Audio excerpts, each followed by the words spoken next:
নমস্কার, আমি বিক্রম। অজানা ভৌতিক রহস্য চ্যানেলে আরও একটি নতুন এপিসোডে আপনাদের সবাইকে স্বাগত। আজ আমি আপনাদের সাথে একটি সত্য ভৌতিক ঘটনা শেয়ার করব। আশা করি গল্পটা খুবই ভালো লাগবে। এই রকম সত্য ভৌতিক ঘটনা শোনার জন্য অবশ্যই চ্যানেলটা সাবস্ক্রাইব করে দেবেন। বটতলায় যখন নামলাম তখন রাত ঠিক 12টা। বাসটা চলে যাবার সঙ্গে সঙ্গে আমি অন্ধকারের সাগরে যেন হারিয়ে গেলাম। মিনিট দুয়েকের মতো চোখটা বন্ধ রাখার চেষ্টা করলাম যাতে অন্ধকারটা মানিয়ে নেওয়া যায়, তবু আশেপাশে কিছুই চোখে পড়ল না। কি ভয়াবহ অন্ধকার! বেশ অনেকদিন পরে আমি গ্রামের বাড়িতে আসছি। এখান থেকে 1.5-2 কিলোমিটার দক্ষিণে আমাদের গ্রাম। রিক্সাই একমাত্র বাহন, কিন্তু এত রাতে রিক্সা পাবো কিনা সন্দেহ হলো। বাড়ি যেতে আবার দুটি বিশেষ জায়গাকে পার হয়ে যেতে হয়, যেগুলো গ্রামের কিছু লোকের ভাষায় দেওয়াদানবের আবাসস্থল। যদিও এসব কথা এ যাবৎকালে ফালতু বলে উড়িয়ে দিয়েছি, বিংশ শতাব্দীর এই দিনে এইসব কথা হাস্যকর মনে হয়। কিন্তু আজ এই পরিবেশে কথাগুলো বিশ্বাস করতে খুব ইচ্ছা হচ্ছে। দূরে কোথাও যেন ঝিঝি পোকা ডাকছে। শুনশান নীরবতার মধ্যে থেমে থেমে ডেকে ওঠা ওই শব্দকে ভৌতিক ভয়ঙ্কর শোনাচ্ছে। মনে হচ্ছে পৃথিবীতে আর কিছুর অস্তিত্ব নেই। আমি আর ঝিঝি পোকা, সাথে অন্ধকার। এতক্ষণে আবছাভাবে সব কিছু চোখে পড়তে শুরু করলো। পাকা রাস্তা থেকে দক্ষিণ দিকে নেমে গেছে আমাদের গ্রামের রাস্তা। আমি রাস্তায় নেমে পড়লাম।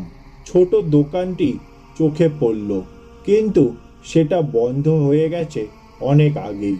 পাশে যেখানে রিক্সা থাকার কথা সেই জায়গাটাও পুরো ফাঁকা। ভয় আমার গা ছমছম করছে। এখন কি করি? একটু ইতস্তত করে ধীরে ধীরে সামনের দিকে এগুতে থাকলাম। হঠাৎ এক ঝলক আলো স্ফুলিঙ্গ চোখে পড়ল। সর্বনাশ! ভূতের আগুন নয় তো? মৃদু গুনগুন শব্দ কানে যেতেই ভয়টা কিছুটা কেটে গেল।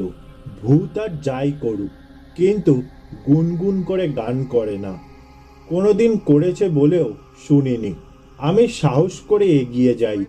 দেখি একটা রিক্সা। সিটে বসে বিড়ি ফুঁকছে রিক্সাওয়ালা। বিড়ির টানে যে আলো সৃষ্টি হলো তাতেই তার চেহারা পরিষ্কার দেখতে পেলাম। রোগা পাতলা শরীর, শুকনো মুখ। বিড়ির আলো যে এতটুকু তা কখনো কল্পনাও করিনি। দিনের আলোয় কখনো বোঝা যায় না, অন্ধকারে একটু বিড়ির আলো কত উজ্জ্বল হয়ে জ্বলে। আমাকে দেখে লাফ দিয়ে নেমে দাঁড়ালো সে রিক্সা থেকে। বিড়িটা ছুঁড়ে ফেলে দিল। বাইক যাবেন? ওঠেন। আমি একটু অবাকই হলাম। চেনে নাকি আমাকে? হতে পারে গ্রামের অনেকের কাছেই আমি পরিচিত। আপনি হ্যারিকেন জ্বালাননি কেন? আমি জিজ্ঞাসা করলাম। কমাইতে গিয়ে সলতেটা ভিতরে পইড়া গেছে, রিক্সাওয়ালা উত্তর দিল। আমি রিক্সায় উঠে বসলাম। অন্ধকারে রিক্সা চালাবেন কিভাবে? রাস্তা দেখবেন কি করে? অসুবিধা নাই, বিল্লায়ের চোখ আমার, অন্ধকারেও সব দেখবার পারি। আপনে শক্ত হইয়া বইসা থাকেন। রিক্সা ঘুরিয়ে অদ্ভুত কায়দায় লাফিয়ে তার আসনে উঠে বসলো রিক্সাওয়ালা। কয়েক মুহূর্তেই দ্রুত চলতে শুরু করলো রিক্সা। ওই রোগা পটকা টিনটিনের শরীরে যে এত শক্তি তা ওকে দেখে বুঝতে পারিনি। কিছু সামনেই দেবদানবের আবাসস্থল। বিশেষ জায়গা দুটির প্রথমটি উত্তরপাড়া আর দক্ষিণপাড়া, ঠিক মাঝখানে কালভার্টটি। কালভার্টের দুই পাশে দুটো শিমুল গাছ। দুই পাড়ার লোকজন বুনেছিল। বিশাল আকৃতি নিয়ে দাঁড়িয়ে আছে গাছ দুটো, দেখতেও হুবহু এক। আর চারিদিকে বিস্তীর্ণ মাঠ, ক্ষেত খামার। সবাই বলে নিচ দিয়ে যাওয়ার সময় শিমুল গাছ থেকে ঝাঁপ দিয়ে ঘাড়ের ওপর আছড়ে পড়ে দেও। কিছুক্ষণের মধ্যেই উত্তরপাড়া পার হয়ে গেল রিস্কা। অন্ধকার থেকে আবছা আলোয় আসতে বুঝলাম উত্তরপাড়ার শেষ বাড়িটি পার হলাম। কিছু দূরেই কালভার্ট। আমি চোখ বন্ধ করে বসে রইলাম। সত্যি ভয় পাচ্ছি। মৃদু ঝাঁকি অনুভব হতেই বুঝলাম কালভার্ট পার হচ্ছি। একটু করেই চোখ মেলে তাকাতেই দেখলাম ওপাশের শিমুল গাছটা পার কাটিয়ে চলে যাচ্ছি আমরা। মনে একটু সাহস ফিরে এলো। একটা ঝামেলা পার তো হলো। পরবর্তী স্পট একটু সামনেই। ওখানটা অবশ্য একটু অন্য রকম। বাংলা দ অক্ষরের মতো দুটো বাঁক নিয়েছে রাস্তা। চারপাশে বাঁশের ঝাড়। দিনের বেলায় বেশ অন্ধকারই হয়ে থাকে, আর রাতে হলে তো কথাই নেই। বাঁশঝাড়ের মুখে ওখানেও বড় একটা শিমুল গাছ দাঁড়িয়ে। কাকতালীয় ভাবে এটিও একই রকমই দেখতে। রাতের অন্ধকারে গাছটিকে আরো ভয়ঙ্কর দেখাচ্ছে। মনে হয় বিশাল এক দৈত্য দাঁড়িয়ে আছে সেইখানে। এর সম্পর্কে নানা রকমের গল্প শুনেছি ছোটবেলায়। দিনের বেলায় যেতে গা ছমছম করে, আর রাতের বেলা ওখান দিয়ে গেলে নাকি বোবায় ধরে। বোবা বিষয়টা কি তা আমি এখনো কারোর কাছে সঠিকভাবে জানতে পারিনি। অনেকেই নাকি বোবায় ধরেছে, কিন্তু এখনো এমন কাউকে পাইনি যাকে বোবায় ধরেছে। সবাই শুধু শুনেই এসেছে। ভয় কাটানোর জন্য অন্য কিছু ভাবতে বসলাম। বিকেলে রওনা হয়ে রাত 12টায় এসে পৌঁছেছি। মাত্র 100 কিলোমিটার পথ। আশ্চর্য, ঢাকা থেকে যদি 3 ঘন্টা সময় লাগে বের হতে, তাহলে কেমন লাগে? ভীষণ মেজাজটা খারাপ হচ্ছে দেশের ট্রাফিক ব্যবস্থার উপর। অন্ধকারে রিক্সাওয়ালা সাই সাই করে প্যাটেল মেরে চলেছে। হঠাৎ মনে হলো এতক্ষণে তো বাঁশঝাড় মানে দ্বিতীয় স্পটটা পার হয়ে যাবার কথা। বিষয়টা কি? আমি চারিদিকে একটু খেয়াল করার চেষ্টা করলাম। ওই তো সামনে আবঝাভাবে শিমুল গাছটা দেখা যাচ্ছে। তার মানে আমরা দ্বিতীয় স্পটে ঢুকে যাচ্ছি। আমি দাঁত মুখ চেপে জুবুথুবু হয়ে বসে রইলাম। শিমুল গাছটা পার হবার পরেই আবার মৃদু ঝাঁকি খেলো রিক্সা। মনে হলো রিক্সাটা আবারও কালভার্ট পার হলো। আশ্চর্য, কালভার্ট তো পার হয়ে এলাম। ঘটনাটা কি? আরে, এই তো এপারেই শিমুল গাছটি আবঝা আলোয় দেখা গেল। পাশ কাটিয়ে চলে গেলাম।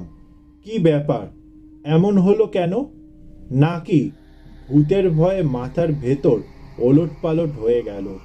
আমি সচেতনভাবে তাকালাম। ছুটে চলেছে রিক্সা।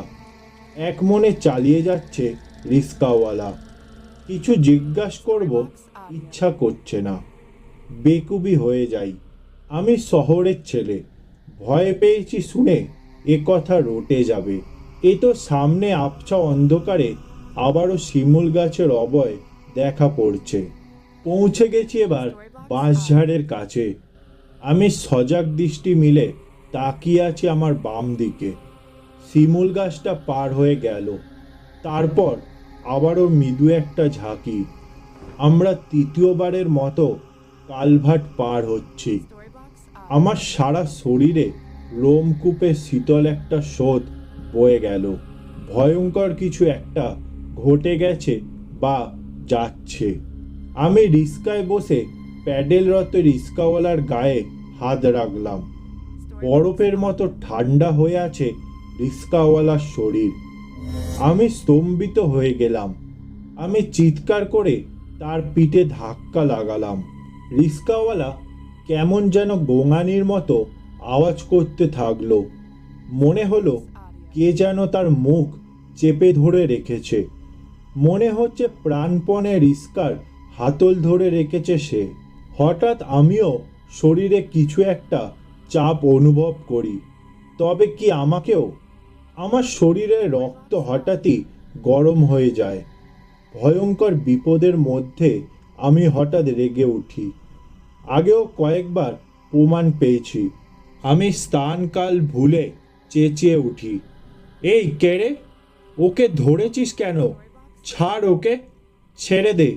চেঁচিয়ে ওঠার সাথে সাথে আমার সারা শরীরে মনে হলো রাগের বিদ্যুৎ ঝিলিক দিয়ে যায়। হঠাৎ ভয়ঙ্কর সাহসী মনে হয় নিজেকে। আজ ভূতের একদিন কি আমার একদিন। ওকে ছাড়, তাড়াতাড়ি ওকে ছেড়ে দে। জানি না কাকে উদ্দেশ্য করে আমার এই কথা বলা। হঠাৎ তীব্র আলোয় চোখ ধাঁধিয়ে যায়। সঙ্গে সঙ্গে মনে হয় কি একটা বিরাট বোঝা যেন নেমে গেল আমার উপর থেকে।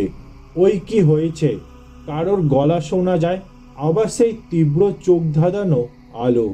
একজন পথচারী বোধহয় আমার চিৎকার শুনে দূর থেকে হাতে একটা ছোট্ট টর্চ নিয়ে আমার দিকে এগিয়ে আসছে।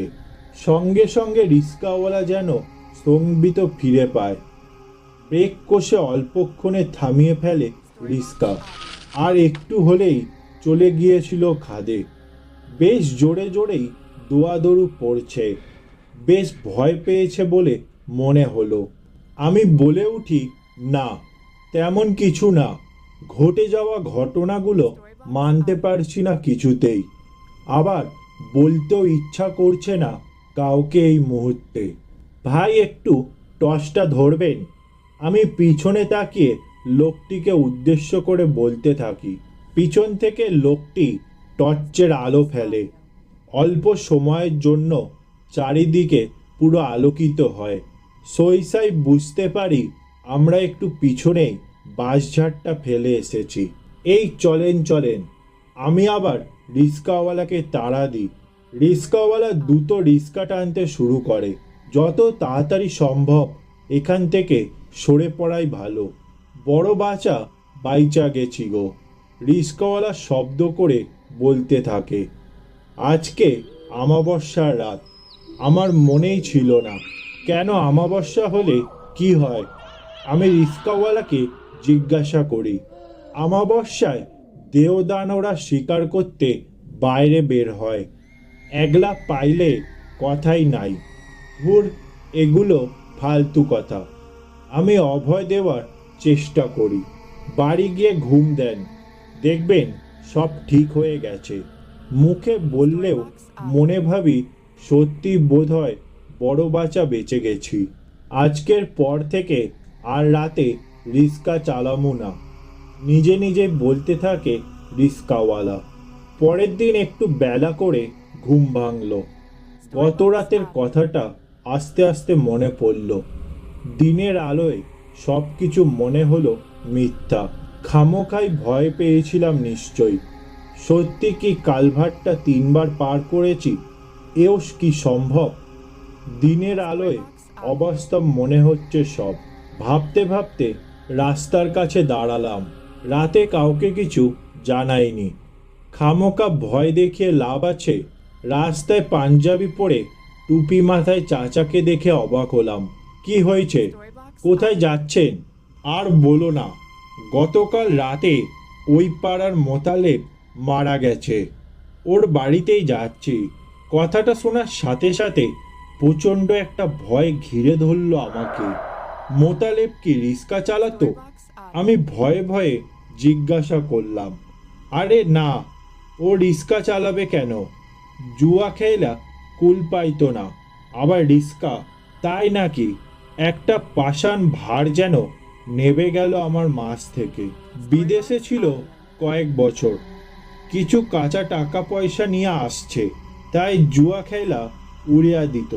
হঠাৎ মরে গেল যে। আমি জিজ্ঞাসা করি, আর বলিস না, গতকাল রাতে নাকি সে জুয়া খেলে বাড়ি যাইতেছিল বাঁশঝোপ তলা দিয়ে। ভূতে ধরছিল কি না কে জানে। বাড়ি গিয়া জ্ঞান হারিয়া পড়ে যায়, তারপর আর ওঠে নাই। কথাটা কানে যেতেই আমার পৃথিবী দুলে উঠল। সেই লোকটা নয় তো, টর্চের তীব্র আলোয় যে চক্র থেকে আমরা উদ্ধার পেয়েছিলাম গত রাতে, ও কি সেই চক্রে পড়ে মারা গেল? দিনের আলোতেই আমি আবার চারদিকে অন্ধকার দেখতে শুরু করলাম। চাচাকে আর কিছু জিজ্ঞাসা করার সাহস হলো না। এই ছিল আজকের সত্য ভৌতিক ঘটনা। গল্পটা ভালো লেগে থাকলে লাইক, শেয়ার ও কমেন্ট করে দেবেন। এই রকম সত্য ভৌতিক ঘটনা শোনার জন্য অবশ্যই চ্যানেলটা সাবস্ক্রাইব করে দেবেন।